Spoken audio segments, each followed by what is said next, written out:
Thank you, and everybody, welcome to our club dinner. And before we start with David McCarthy, I'd like to, on behalf of the club, acknowledge and congratulate Ron Geff on his Numismatist. Well deserved, long overdue. And also, I'd like to acknowledge and thank the people from Heritage for the extra donation. Yeah. Kind enough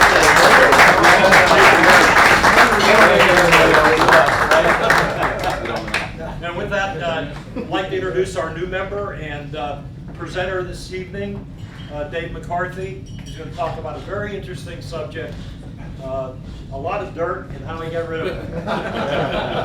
So Dave, I'll turn it over to you. Thanks very much, Bill.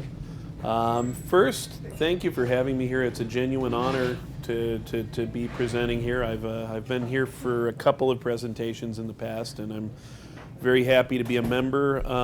I'd also like to thank, even though he's not here, Paul Nugget was supposed to speak tonight, and I know he gave up his slot so that I could do this. So that's very kind of him. This was a presentation that I'd actually hoped to give at the Fun Show, and was prepared to give at the Fun Show, but unfortunately the coins were not yet ready for from grading, so we couldn't make the announcement. But our initial plan was to do this presentation here as the announcement of the Saddle Ridge Horde. So you guys would have been the first people to hear about it, but unfortunately things weren't done with grading, and so it had to be pushed back to the Atlanta show. So in February of 2013, there was a young family walking their dog on their property. They were taking a path that they'd taken probably every day for about 10 years that cut through the property to a piece of water. And on the way across a hill, they spotted a little bit of metal sticking out of the ground, and when they examined it, it was probably about the size of a gallon paint can on its side. And here is a picture of what they found. That's actually after they'd uncovered about half of it. They took a stick they found on the ground. They didn't have anything else with them, and sort of dug it out. And once it was dug out, picked it up, and as it was being picked up, the top popped off of it, exposing gold coins sticking out of some dirt. It was incredibly heavy. Yeah. Oh, actually, you can. I've never noticed that.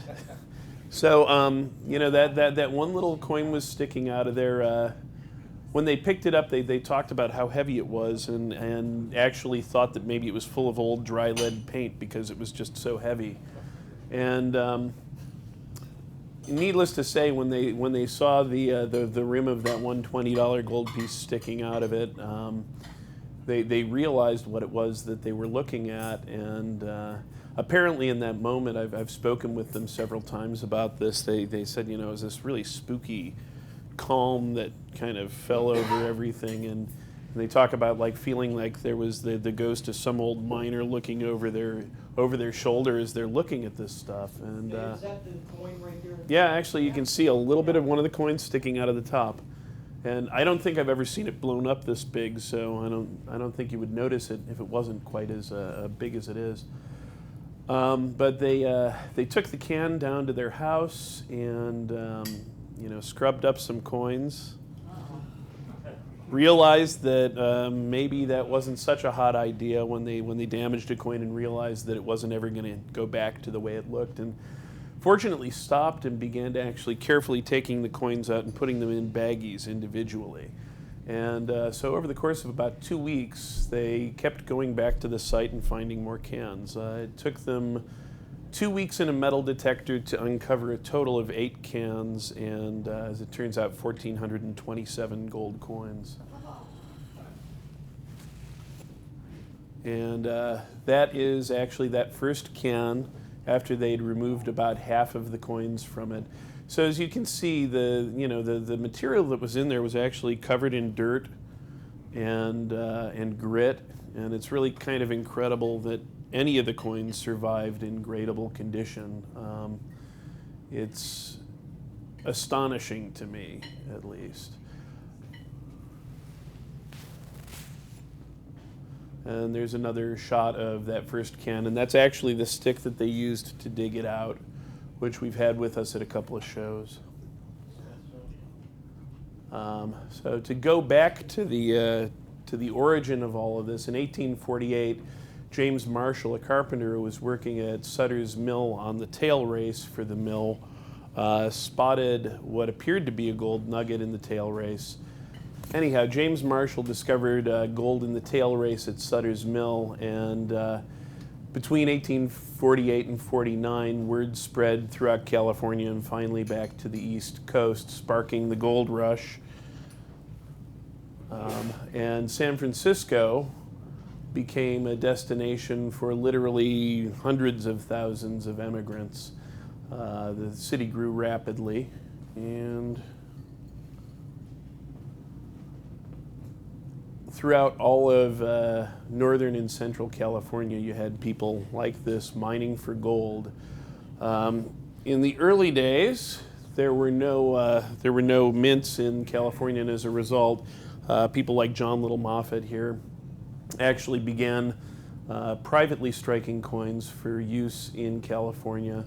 That all changed, though, in 1854 when the San Francisco Mint was opened. This is a picture of the second San Francisco Mint, which opened for business in 1874. It's also known as the Granite Lady. 95 or 96% of the coins in this hoard were actually struck in that building there. It's one of the few buildings to survive the 1906 earthquake, and many people in San Francisco actually credit it with saving the city's economy during the aftermath. Getting back to modern times, so the family found these coins and had absolutely no idea what to do with them. Contacted an attorney who in turn one day in April actually called me on the phone at the Kagin's offices and started to explain that he was representing some people who had found some coins. I said, well, what are the coins? Well, they're gold coins. Okay, where did they find them? Well, I can't tell you that. Okay, what sort of gold coins are they? Well, I can't tell you that. Well, how many are there? Well, I can't tell you that. Okay, well, what are we doing? We sort of had this series of really kind of comical phone calls where he would give me less information than you could possibly use to make any sort of decision about what you should do, and ask me what they should be doing with these coins. And I finally said, you know, we probably should sit down with these coins, and if I can see them, I can probably tell you what I would do if they were mine.